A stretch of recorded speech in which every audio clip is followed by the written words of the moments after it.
제27장.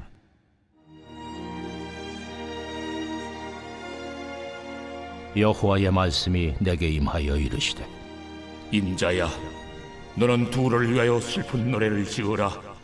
너는 두로를 향하여 이르기를, 바다 어귀에 거주하면서 여러 섬 백성과 거래하는 자여, 주 여호와께서 이같이 말씀하시되, 두로야, 내가 말하기를 나는 온전히 아름답다 하였도다. 내 땅이 바다 가운데에 있으며 너를 지은 자가 내 아름다움을 온전하게 하였도다. 스닐의 잣나무로 내 판자를 만들었으며 너를 위하여 레바논의 백향목을 가져다 돛대를 만들었도다.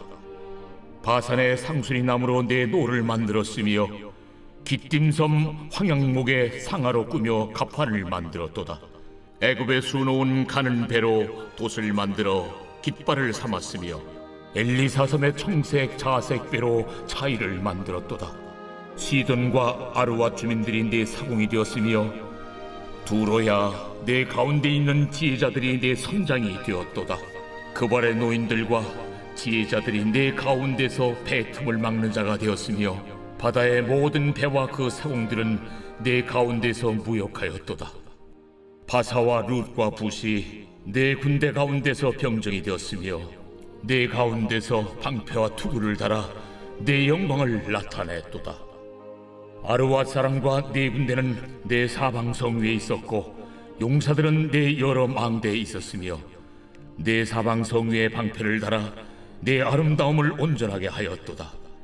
다시 쓰는 각종 보화가 풍부함으로 너와 거래하였으며 은과 철과 주석과 납을 내 물품과 바꾸어 갔도다. 야완과 두발과 메색은 내 상인이 되었으며 사람과 놋그릇을 가지고 내 상품을 바꾸어 갔도다.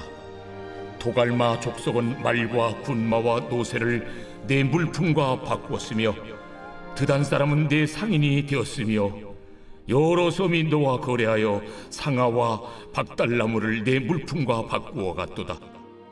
너의 제품이 풍부함으로 아람은 너와 거래하였으며 남보석과 자색 배와 수놓은 것과 가는 배와 산호와 홍보석을 내 물품과 바꾸어 갔도다.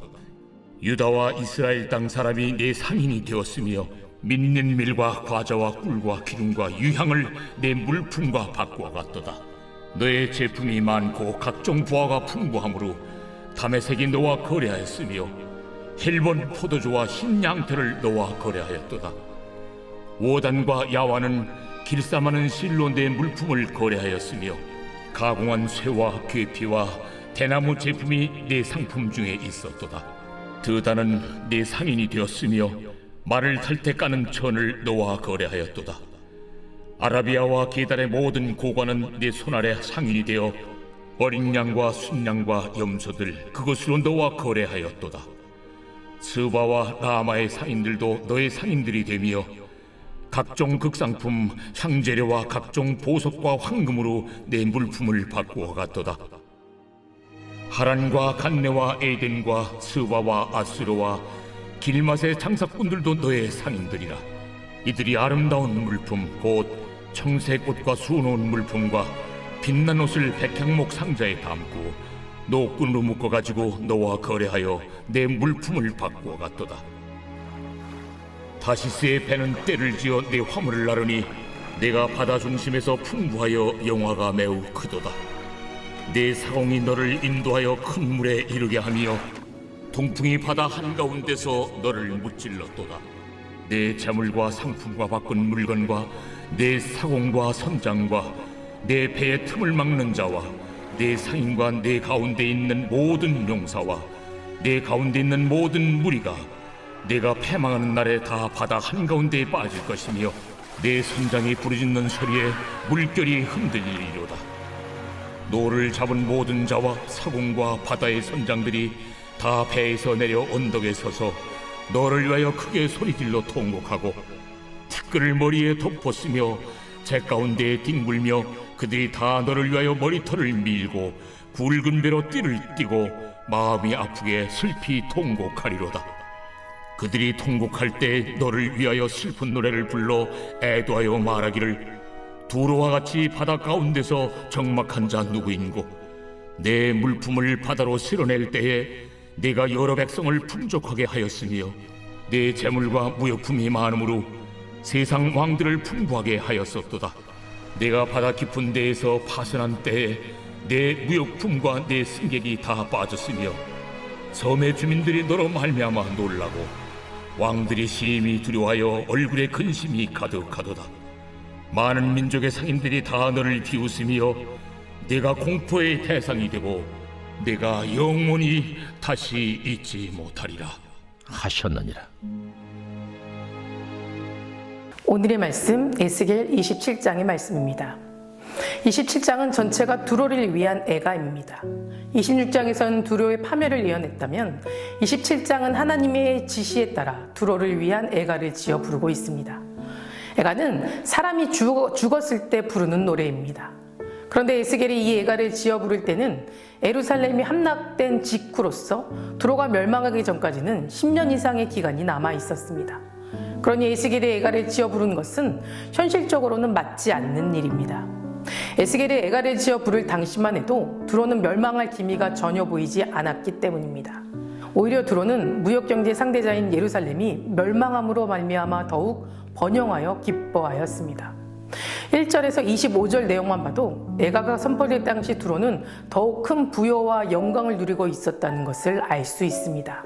이런 최고의 전성기를 누렸던 두로를 향해 에스겔이 그들의 멸망과 패망을 예고한 것은 두로나 주변 국가들에게 있어서는 헛소리로 들렸고 그들은 더 교만해져 버렸습니다. 3절 말씀에 주 예수께서 이같이 말씀하시되 두로야 내가 말하기를 나는 온전히 아름답다 하였도다. 두로는 자신에 대해서 나는 온전히 아름답다라고 하였습니다. 온전히 아름답다라는 말은 완벽하다라는 말입니다. 이 말은 인간이나 세상 나라에 대해서는 감히 사용할 수 없는 말입니다. 그런데 두로는 자신의 부와 자신감으로 교만해져서 온전히 아름답다까지라고 말하고 있는 겁니다. 자신이 최고라고 스스로 높이고 있는 겁니다. 이것이 두로가 하나님의 심판을 받아 멸망할 수밖에 없는 근본적인 이유인 겁니다. 그런데 두로의 교만은 이것으로 끝나지 않았습니다. 28장에는 주 여호와께서 이같이 말씀하시되 내 마음이 교만하여 말하기를 나는 신이라 내가 하나님의 자리 곧 바다 가운데에 앉아있다 하도다. 두로 왕은 자신을 신이라고 칭하였습니다.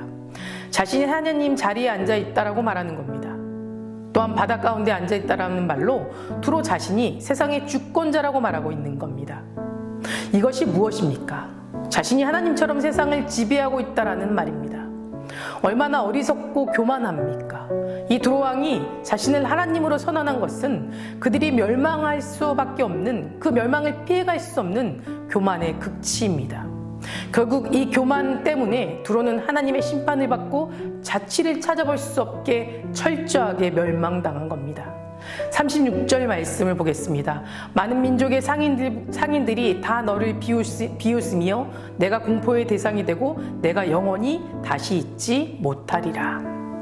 이처럼 하나님께서는 교만한 자를 용납하지 않으시고 미워하시고 낮추시고 대적하여 멸하십니다. 하나님은 교만의 죄에 빠지지 않도록 계속해서 말씀을 통해 우리에게 가르치고 계십니다. 태초에 인간이 타락하게 된 이유도 다 이 교만 때문입니다. 선악과를 기억하십니까?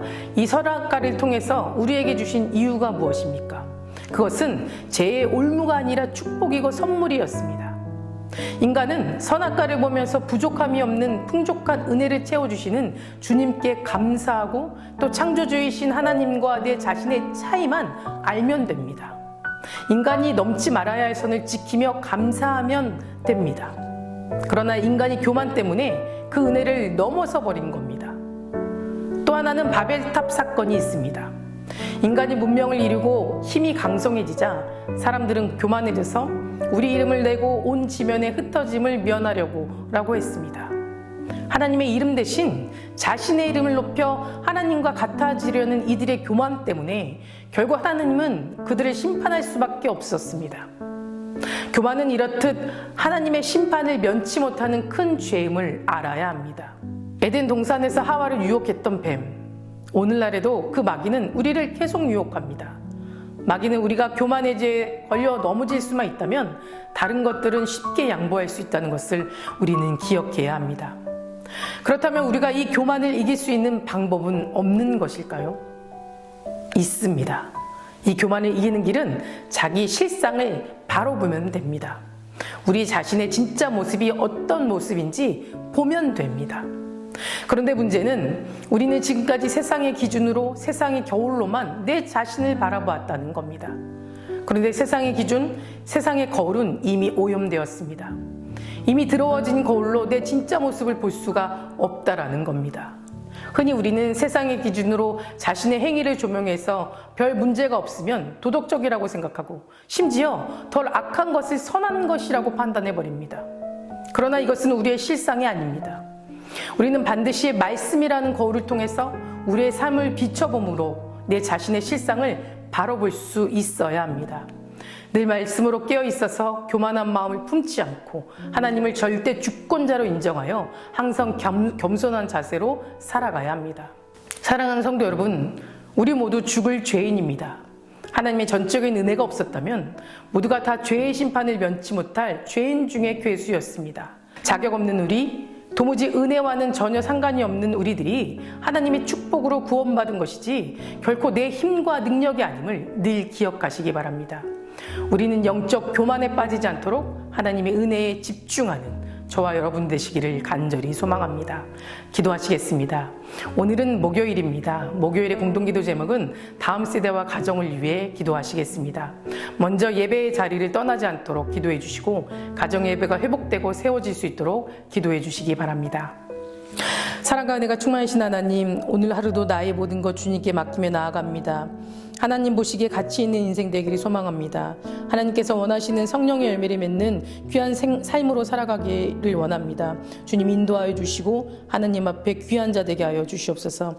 특별히 다음 세대 아이들과 그 가정을 위해 기도합니다.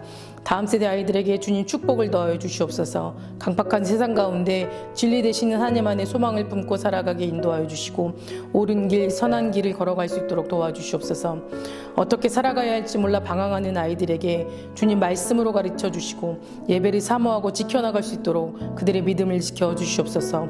각 가정마다 아이들과 함께 예배하고 기도하는 믿음의 가정을 세워주시고 그 속에서 주님의 사랑이 회복되게 하여 주시옵소서.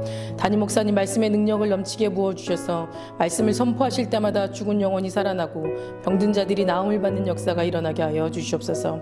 암으로 치유받고 있는 박재순 권사님, 윤영 권사님, 김정수 집사님, 오유미 성도, 박세현 청년, 류경민 청년 깨끗이 치유하여 주시고 소망을 붙잡고 살게 하여 주시옵소서. 투석 중인 성도님들, 사고로 입원 중인 성도님들 주님 힘을 더하여 주시고 우울증, 공황장애, 불면증 겪고 있는 성도님들에게 평안함을 허락하여 주시옵소서. 감사드리며 이 모든 말씀 예수 그리스도 이름으로 기도드립니다. 아멘.